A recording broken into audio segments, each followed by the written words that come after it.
Magandang araw mga kaibigan. Bigyan natin ng reaction, opinion ngayon itong post ni Kasangga J. Barubal. Sabi niya, this might be Boying Remulla's reaction now. Tungkol ito sa paglabas ng surprise witness ni Senator Marcoleta. Ito, nilagay niya yung Marcoleta nagtanong, gaano kadalas ang pag-deliver ninyo ng pera?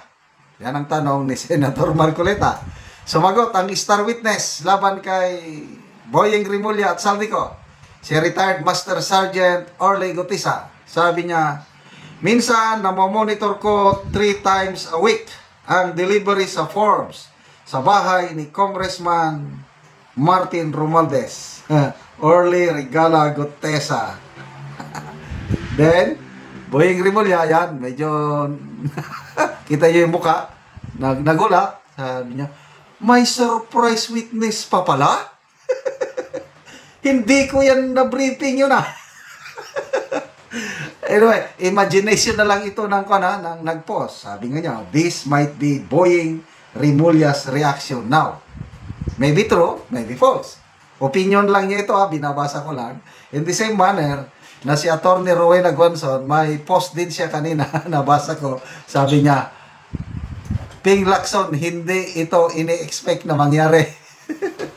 Yung paglabas ng star witness na si Master Sergeant, retired Master Sergeant Orly Gutesa. Kahit ako, hindi ko in-expect.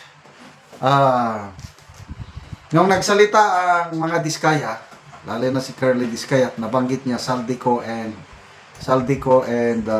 Martin Romualdez, sabi ko, okay to, kailang kulang pa rin. And then, yung hearing nung Lunes ba yun, nagsalita yung dating district engineer ng Bulacan, first district engineer, Henry Alcantara, nabanggit niya na Saldico. Okay na, kailang mahina pa rin. Mahina. Hindi pa ako satisfied yung mga ganon. So, kung galing lang sa kontraktor, palagay ko wala na, takot na, wala nang magsasalita sa kontraktor maliban kay Diskaya. Sa DPWH naman, yun na lang, sina Alcantara, hanggang doon. Kaya, wala akong inaasahan na magsasalita na idadawit si dating Speaker Martin Romualdez. Kaya kahit ako, nabulaga. And I believe marami sa inyo nabulaga. Buong bansa bulaga. Wala, star witness. Pasalamat tayo. Una, dito sa Master Sergeant nito dahil voluntary yung paglabas niya . Sabi niya, ginagawa ko ito. Humingi pa siya ng paumanhin sa kapwa niya sundalo. Ang galing. Wag niyong isipin na nag-traidor na ako sa ating bayan. Actually, hindi siya nag-traidor.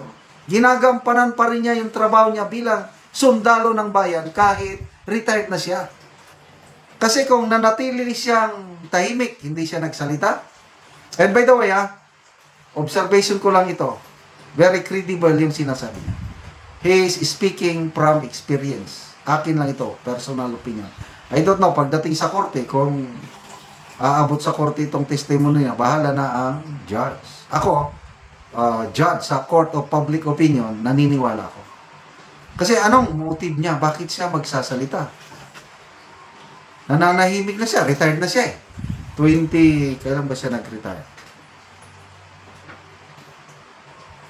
Nananahimik na. Pensyonado na. Nagtratrabaho na. I'm sure, malaki ang sweldo niya dito kay Saldico. Umalis lang siya. Nagsimula itong ganitong trabaho niya pag-deliver ng mga kaun-kaun pera. December 5, 2024. Umalis siya kay Saldico August 5 this year, 2025. So, mga ilang buwan lang, mga 8 months, umalis. So, after pag-alis, ito na, nagsalita na. Kasi daw, napapanood niya na sa Senate hearing, nakita niya, connecting the dots, ito naman yung dinideliver namin. So, nag-isip siya, para sa kinabukasan ng kanyang anak, mga apo, next generation, magsalita siya. O ito, lumabas. So ano ngayon? Nakikita ko delikado ang kanyang buhay. So, may papasok pa siya sa witness protection program. Tingnan natin. Kung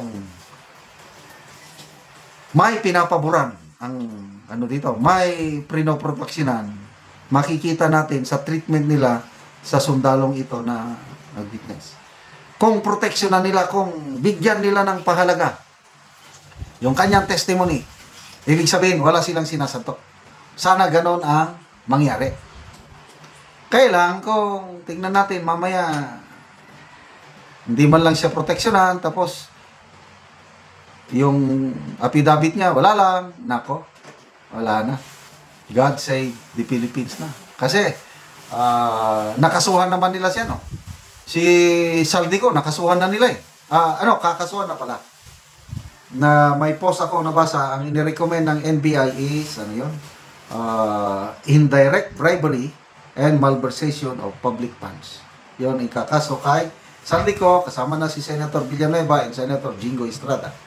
Plus, dating kongresista, Kanahon Uy. So,